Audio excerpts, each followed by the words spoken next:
Okay, so we're back, and don't forget, guys, we are giving away an iPad and an iPad Mini. So if you want a chance to win either of those, you can head over to escape.gg/giveaway and enter for free to have a chance to win. Who doesn't want, if you have an iPad already, I mean, who doesn't want another one? I mean, I want to win an iPad right now. I actually do not have one, and I would love to win one. So there you go. Click on the link in the chat, enter the giveaway. As I say, it's free to enter. If you follow us, retweet us, or sign up to our email list so you can get notifications about future events and all that good stuff. But we're going to get our next game going in just a moment. Over here, it's going to be Migration. And I'm enjoying casting with Queros. It's a lot of fun, and we're going to get this one underway right now. There we go. Just unmuted myself on Discord. So if you're ready, I'll count us down, and we can go into this. Yes, let's go. Okay, in 3, 2, 1, go. And for those on the stream, here we are. Welcome, guys. That nearly came out wrong. To Game 3 in the Slam versus Liereyy set for the All-Star League here. And we're on the home map of Slam. It's going to be Migration. And once again, I'm joined by MajorQueros. I'll let you introduce the players and the civs. All right, so starting off on the top of the map in the blue, we got Liereyy playing with the Italians.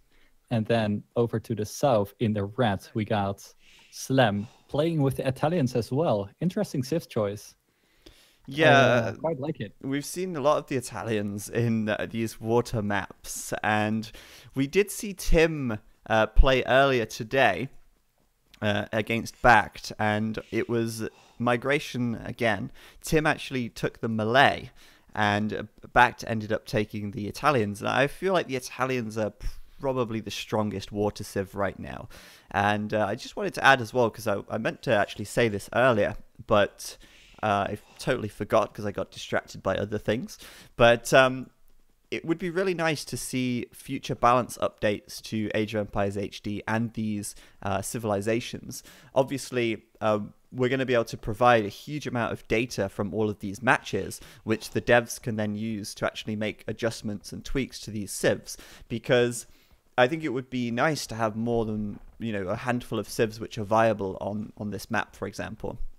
Obviously, right now, Italians seem to be maybe a little bit too good on the water, similar to how the Vikings are a little bit too good in AOC. And so if they were to make some changes, I would love to see that and then see a few more options available in competitive play on these kind of maps. Yeah, that would be really lovely to see that Vikings or Italians, that it wouldn't really matter which of the one you pick, because both of them would be strong. Because that is what I like so much about HD, is the new civs, and a lot of new tactics are being formed, and yeah, just a lot of civs being explored. And I think that can be done a lot more by players that are using Fubli a lot more, or players on HD that don't really like the civs. Yeah, I agree. I think the Vikings are just like, they've gone from being the undisputed king of the water for the last 15 years in AOC to suddenly being like a second-rate water civ just because they don't get Fire Galley anymore. And so, well, they never had Fire Galley, but you know what I mean? Like, they don't get it now. And that's been introduced, and it's suddenly just made them a lot worse. Obviously, in a team game, I think the Vikings are obviously really valuable to have still, but just, in general, in 1v1, the Vikings are just never an obvious choice, or never a clear choice for water maps anymore. When you have something like the Italians, which are just able to take advantage of so many additional bonuses, as well as having the fire ship, which seems to be the crucial unit in the tech tree that everybody's pining for in these expansions. So what bonuses do the Italians get? We'll quickly run over them. They get 25% wood off of their fishing ships. So instead of it costing 75, it costs 50. They get half-price dock technologies, which means they save money and save resources every time they research something from the dock. And they get cheaper age-up cost as well. It's 15% cheaper to age up to the next age. And that, of course, gives them a little bit of a speed boost as well in terms of upgrading to feudal, castle, and imperial, since it costs less. Yeah, that all sounds like you know, stacking all that up, that makes indeed Italians a very nice civ on the water. Sounds really good. Especially a fishing ship discount is so nice to get a early fish boom going, and then on top of that you got the earlier uptime. So yeah, especially on this map, just because the rush distance is so large. Players like to do two things: the rush distance is so large, and you have no bore, and non-standard resources, so you are relying more on the fish, and those fishing ships cost less, so it's really nice. So let's actually talk about the map a little more. How's it looking in the middle for you? Well, I don't know. I'm not watching a lot of migration maps, but it seems I don't really know. What do you think? Well, I think that the gold is an important thing to look for, and in the last migration game we had the gold kind of split. One gold was on one side of the island, one was on the other. But this time around, both of the gold piles are together in the center here. And since this is a water map and there are no military ships on the water that don't cost gold, controlling this is going to be important in the mid to late game, which is generally going to happen on migration more often than not. So whoever's able to scout the map in the center, and whoever's able to identify this area, not only is there 2 gold, but there's also 2 stone, and lock this down, they're going to have a really good time, because the rest of this center island is basically barren. There's no valuable resources here apart from the wood, and you're going to need something else to go along with that wood if you want to actually make something of it. Yeah, and it's also it seems like Liereyy is a little bit closer to all these resources, with the resources being on the left side of the map. Slam would have to travel quite a lot of distance across the island to get there. Yeah, I completely agree. I think that's definitely favoring Liereyy in this situation. But, it's going to come down to as well who gets the scouting info first. If Slam can identify, if Slam can pick up a few sheep on the shore and start scouting, and then recognize that, okay, I need this part of the map and it's closer to Liereyy, then Slam's probably going to put more emphasis on trying to get that so that Liereyy can't. But if, for example, Liereyy sees it, he might also then be like, okay, well, I need to get this part of the map, so I'm going to go really quickly to the center. But if neither player gets the scouting info, then one player might actually go to the center quite late and focus heavily on the water. And if the other person is able to control this gold and lock it down, that could be a real problem for that player who commits too much to the water here. Yeah, what might happen here is, if Slam would decide to run around with a few ships, he might catch a sheep on the shoreline and then start scouting the island with the sheep. That could already happen in Dark Age, but I think that would be more likely for Liereyy than for Slam, because I do see one sheep quite close to Lierey's docks. Yeah, on the left side there is one, and there's also one quite close to Slam on the narrow strip of land where it narrows out. So I mean, we'll see what happens there. But right now, let's see how they're doing in terms of resources and food. It looks like Slam's going to click up to the feudal age first, actually. He's on the way up with 42 villager, or I guess economy units. He's got 42 combined fishing ships and villagers, and that's a lot of fish right there. That's a lot of food income on the water, and I wouldn't be surprised if he just goes for like a straight up fast castle here. He's got that many fish that he will just drop down a blacksmith and a market when he gets to the castle age, and feudal age, and he'll probably click straight up to castle. Meanwhile, Lierey's going up a little bit later, but he's got 47 combined economy units. So both players are quite content to just sit here and fish boom their hearts out with their 3 docks quite spread evenly around their islands. Yeah, I guess with Italians, because you go up cheaper or faster also, it's just so nice to pull off a fast castle. And you also see both players, yeah, like you said, just getting a lot of fishing ship out. And I do wonder if this would happen with any other civ. Yes, it depends on the map as well. I mean, sometimes you can have weird migration spawns where players actually end up being very close together, and the landmass in the center doesn't actually separate them at all, in which case rushing can work out really well. but it's not uncommon to see like 50 eco units in the Dark Age, even with other civs.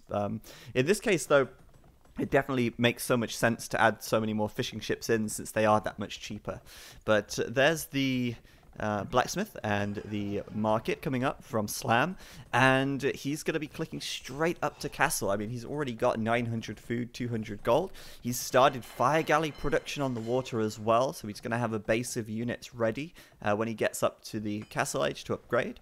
And I think Lierey's going to be doing the same, although I'm wrong. It looks like he's... Oh no, he did start making galleys, and then he realized, oh, I'm playing HD. I need to make fire galleys. So he cancelled them and queued out fire galleys instead. Well, Liereyy is getting a demo reft out instead. Yes, and that's a pretty interesting decision, because yeah, demo refts do work very, very nicely versus fire galleys. So since he knows he's a little bit behind, then he can quite easily defend with just one demo reft, get a few fire galleys out, then he should be fine. Yeah, I think maybe he's interested in sending the demo out to maybe kill some fish. I mean, fishing ships do clump up quite a lot when they're gathering. So if you can find a group of fish and explode the demo in the middle, then he could do a lot of damage. But I was wrong on that, because he is actually just patrolling the demolition raft on the right side. Gonna send it out now, and there's the first fire galley from Slam. The problem is, with the demolition ship, you have to kill or hit more than one galley in order for it to actually pay for itself. And right now, he's made a bad trade. So Slam's ahead, in my opinion, at this point. And he's going to send some more fires over, I feel. Yeah, that was not ideal. It might have been better to back off a little bit and wait for the second fire galley to come in as well. But still, Liereyy is doing fine, even though the trade wasn't that good. He has a nice amount of fire galleys out of his own. Yeah, playing a little more defensively here. As far as the Castle Age upgrade goes, Slam is going to be ahead by about 20%, and he's going to have those upgrades coming in first. And once we get to the Castle Age, I'm going to be interested to see who makes the first move towards the center, if at all. We might see players just really duking it out, really focusing on the water here. And Liereyy, I'm surprised he's not moved these fishing ships on the right side back, because these are now in a little bit of a dangerous position. He should probably send them round to the back side of his island, where the fish are much better. Yeah, well, there you go. He is sending his fishing ships now towards the fire galleys, so they're safe right there. Just a few fishing ships taking shorefish, so yeah, little things like that do matter. But it's tough to keep track of everything, especially since it seems like both players are attacking on both sides. Yeah, There's quite a lot of things happening, yeah. Slam's looped around on the left side, you're right. But Slam's getting fire ship a little faster here, and that's going to give him quite an advantage on both flanks. He should be able to push back on both sides, to be honest, or he should be able to push back on the left side. I think he was going back so he could regroup with the other two fires that are heading over. And I think Slam, with the fire galley, I don't understand why Lierey's fighting here. Fire ship versus fire galley, but okay. Fire ship being upgraded for Liereyy mid-fight. And it looks like Slam's winning on the left, whereas Liereyy is winning on the right. So both players kind of trying to fight on two fronts here. And they can't afford to let either front go, because as soon as one or two fire ships sneak through or get through, you can say goodbye to most of your fishing economy. Yeah, true. And in all this chaos, tried to find a moment to go to the middle. Liereyy is getting his transport ship out, so he will be looking at getting to the middle quite quickly now. Yeah. And Slam switching to war galleys. Oh, that's cool. I think he's got to be careful. He's added some demos in, and I think he's looking to take out a few of these fire ships with a nice demo shot. In fact, here comes one on the right side now. If he can get 2 or 3 hits in, he could do pretty well, but nope, it's a pretty bad demo shot. Meanwhile, I mean, he's got fires in the front, galleys at the back, and I've always said that the best combo is to have a mix, but he has to be very careful. As soon as he loses his fire ships, the war galleys will melt, and he has to keep the fire ships alive and in front of his army. And I feel like that could be a risky play from Slam there, to start adding in the galleys so soon. We have got another demo raft coming in on the right side, demo ship even. That's a much better shot, and that's going to give Slam the upper hand out on that right flank. Meanwhile, Slam's actually landed in the middle. It's quite funny because they've both landed on this tiny strip of land here, and they're actually going to meet each other very quickly in the center of the map. Yeah, I don't. Looking at Slam, he's getting the monastery right there to maybe convert some ships, or I don't know what exactly he wants to do with the monastery right there. But if you look at Liereyy, then he was just very unlucky getting on that part of the island. Well, no, never mind. It's not even unlucky. He just, yeah, I don't know why he chose that part of the island. Yeah, it's like the narrowest part. I mean, Slam's going to get lucky here and find a relic, which he just uncovered with his monk, so he should be able to go for that. Meanwhile, going to try and go for the conversion, because he was losing that scout fight. He'll get the... Nope. He won't get the conversion. They'll both die. Yeah, and he lost his villagers as well to a wolf, so he will have to transport a few more over. Oh, wow. Yeah, that wolf with 1 health. But yeah, there's actually 2 relics on this right side, and Slam knows there's 1 there. Now he sees the other, but he should be fine because he's got 2 monks. He can maybe convert the villager from Liereyy and get that a villager out there that way. But what's quite funny is that neither player has any scouting info of the center at all, really. Neither of them know where the valuable resources are. I just find it amusing that they both decided to land on like the crappiest part of the center island at the same time as well.